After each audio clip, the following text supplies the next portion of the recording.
सुदूर अंतरिक्ष में सफर करते हुए प्रोमेथियस नाम का एक अंतरिक्ष यान दुर्घटनाग्रस्त हो जाता है और एक अज्ञात रेगिस्तानी ग्रह पर क्रैश लैंड करता है, जिसके कारण 3 लोगों को छोड़कर शिप में सवार सभी क्रू की मौत हो जाती है। पता चला कि ये एक सैन्य टुकड़ी थी जो एक कैदी को ले जा रही थी, लेकिन क्रैश के बाद वो भागने में कामयाब रहा है। साथ ही वो एक हथियार चुराने में भी कामयाब रहा है, जिससे अब वो सैनिकों पर गोली चला रहा है। सेंचुरियन 7 ऑपरेशन के कमांडर ने जवाबी कार्रवाई की, लेकिन जल्द ही लक्ष्य खो दिया और खुद घायल हो गया।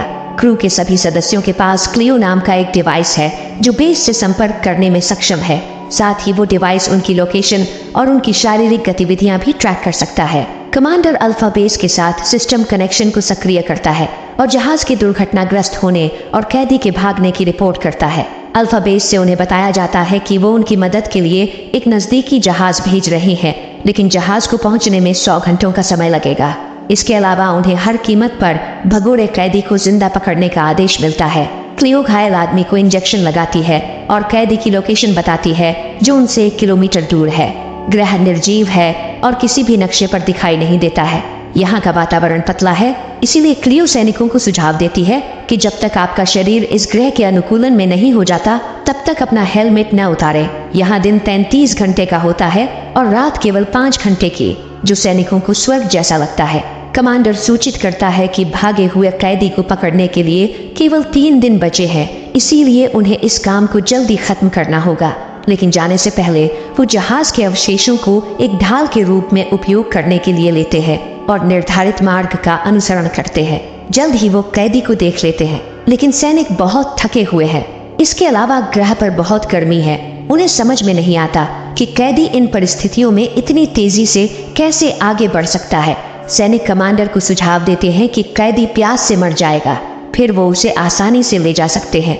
लेकिन कमांडर उन्हें याद दिलाता है कि उन्हें कैदी को जिंदा ले जाने का आदेश मिला है। जब कमांडर से इसका कारण पूछा जाता है तब वो उसे कुछ नहीं बताता, इसीलिए वो कमांडर के साथ बहस करता है, क्योंकि ये एक साधारण परिवहन मिशन था और इसमें उसके बहुत से लोग मारे गए। सैनिक आगे बढ़ते हैं और क्लियो उन्हें सूचना देती है कि कैदी आसपास ही होना चाहिए। तभी कमांडर उसे देख लेता है, लेकिन कैदी एक घात तैयार करता है जिससे वो आने वाले दुश्मनों पर गोली चलाता है और कमांडर को मार देता है। लेफ्टिनेंट बचे हुए सैनिक को कमांडर की राइफल उठाने और चट्टानी संरचना की जांच करने का आदेश देता है।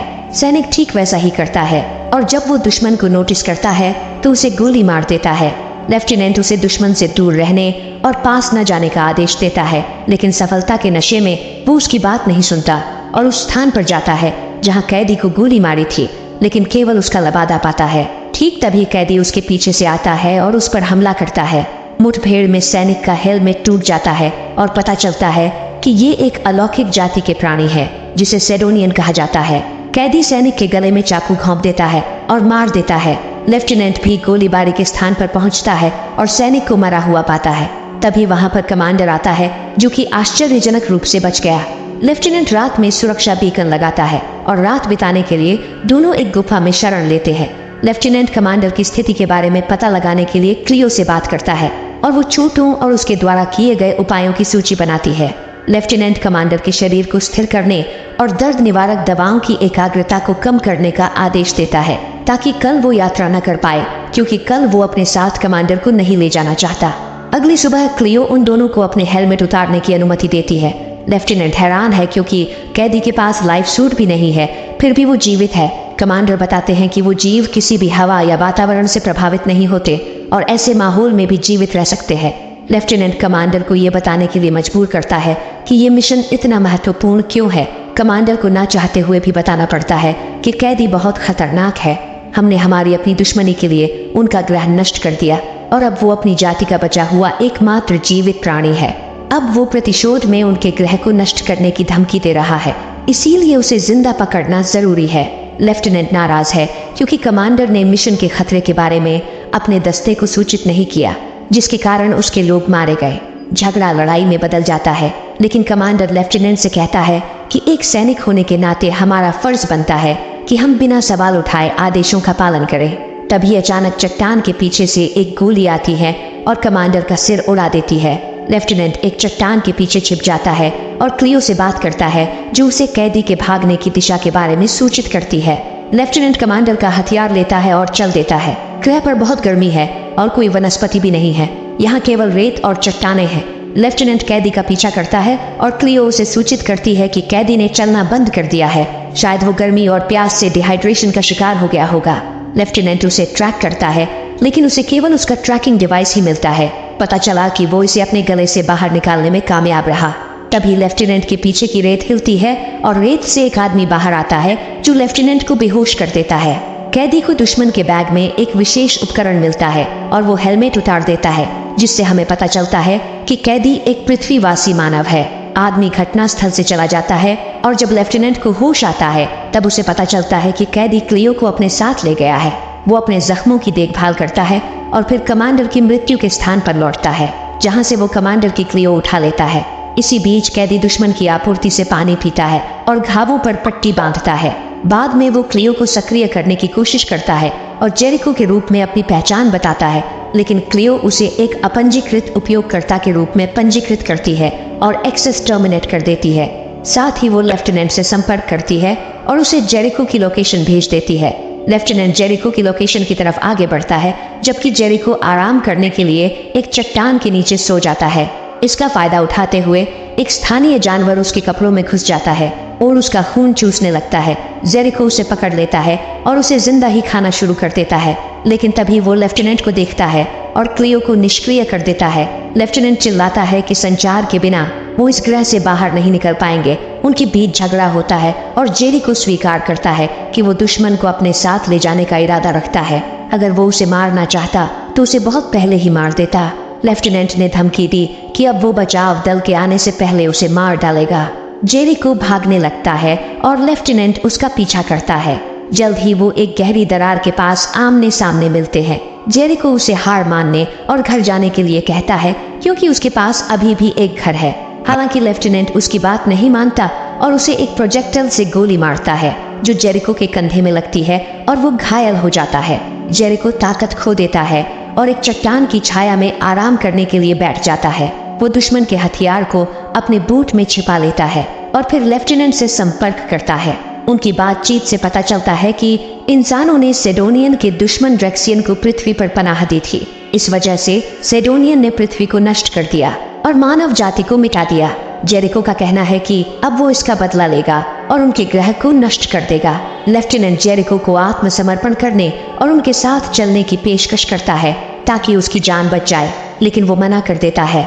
दौड़ जारी रहती है और जल्द ही लेफ्टिनेंट को हड्डियों पर जेरिको द्वारा छोड़ी गई क्लियो मिलती है। उसे समझ में नहीं आता कि दुश्मन ने ऐसा क्यों किया और क्लियो भी उसकी योजना को उजागर नहीं कर सकती है, लेकिन एक कपटी योजना के बारे में सूचित करती है। जल्द ही उसे पता चलता है कि क्लियो की बैटरी खत्म हो रही है, इसलिए वो कमांडर के एनेस्थीसिया को बंद कर देती है। मेडिकल यूनिट बंद हो जाने से लेफ्टिनेंट के घावों का दर्द बढ़ने लगता है और उसकी गति धीमी हो जाती है। हालांकि वो अपनी योजना को पूरा करने और धैर्य रखने की कोशिश करता है। क्लियो को ऑर्बिट से एक संदेश मिलता है कि एक अज्ञात जहाज ग्रह पर उतरने वाला है। पता चला कि ये एक ट्रेक्सिन जहाज है। इस खबर से लेफ्टिनेंट की चिंता बढ़ने लगती है। इसी बीच एक उड़ता हुआ तीर जेरिको के शरीर में घुस जाता है और वो होश खो बैठता है। लेफ्टिनेंट उस स्थान पर पहुंचता है, तीर ढूंढता है और निशान का पीछा करता है। जब जेरिको होश में आता है, तब वो देखता है कि उसे जमीन पर घसीटा जा रहा है। पता चला कि वो एक एलियन के कब्जे में है। एलियन स्वीकार करता है कि वो एक अंतरिक्ष बाउंटी हंटर है और जेरिको को सेडोनियन को बेचने का इरादा रखता है, क्योंकि वो उसे भारी रकम देंगे। लेकिन तभी वहां पर लेफ्टिनेंट आ जाता है और बाउंटी हंटर से लड़ने लगता है। मौके का फायदा उठाते हुए जेरिको वहां से भाग जाता है। लेफ्टिनेंट बाउंटी हंटर को मार देता है और जेरिको का पीछा करता है। वो उसे घायल करके पकड़ लेता है और बांध देता है। इसके बाद वो अल्फा बेस से संपर्क करता है और उसे बताया जाता है कि उन्हें लेने के लिए जल्द ही एक जहाज पहुंचने वाला है।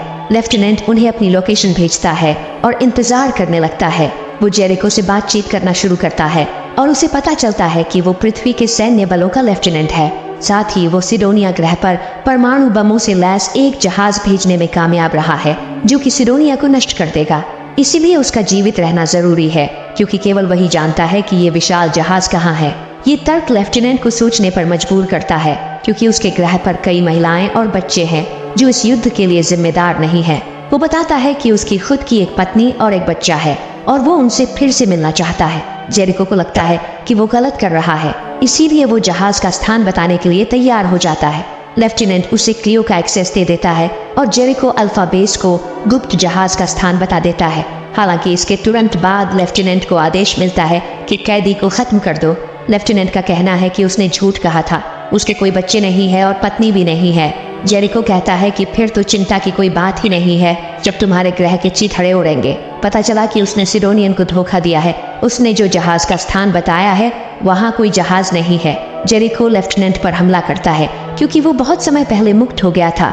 वो दोनों लंबे समय तक लड़ते हैं, लेकिन अंत में लेफ्टिनेंट चेतना खो देता है। जेरिको उसे अपने कंधे पर उठा लेता है और उसे बचाव जहाज के लैंडिंग स्थल पर ले जाता है, जहां वो स्वीकार करता है कि वास्तव में उन्होंने जहाज लॉन्च किया ही नहीं, क्योंकि वो नहीं जानते थे कि सिडोनिया ग्रह कहां पर स्थित है। लेकिन अब उसे उनके डेटाबेस का एक्सेस मिल गया है और वो अपनी जरूरत की हर चीज का पता लगा लेगा।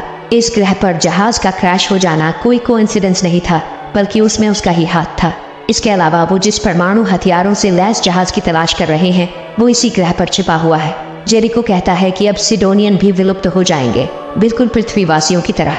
वो खुलासा करता है कि लेफ्टिनेंट के विपरीत उसकी पत्नी और बेटा पृथ्वी पर जीवित है। इसके बाद जेरिको अपने दुश्मन की पोशाक पहनता है और बचाव जहाज के क्रू सिडोनियन से मिलने जाता है। जैसे ही सैनिक करीब आते हैं वो उन पर हमला करता है और मार देता है। इसी बीच लेफ्टिनेंट खुद को छुड़ाने में कामयाब हो जाता है और जेरिको के पीछे जाता है। उसका लक्ष्य उसे मारना है और वो उसे मार सकता है। हालांकि वो ऐसा नहीं करता है। जेरिको जहाज में प्रवेश करता है और उसे लॉन्च करता है, लेकिन जब वो उड़ान भरता है तो उसे पता चलता है कि लेफ्टिनेंट ने क्लियो की चिप हटा दी है। लेफ्टिनेंट अल्फा बेस से संपर्क करता है और दोनों पक्ष की बातचीत जेरिको भी सुनता है, जिसमें लेफ्टिनेंट कमांड के आपराधिक आदेशों को पूरा करने से इनकार कर देता है, जबकि जेरिको सिडोनिया के निर्देशांक पर नजर रख रहा है। लेफ्टिनेंट बाउंटी हंटर के जहाज से ग्रह से बाहर निकलने का इरादा रखता है, जो उसके अनुसार आसपास ही होना चाहिए।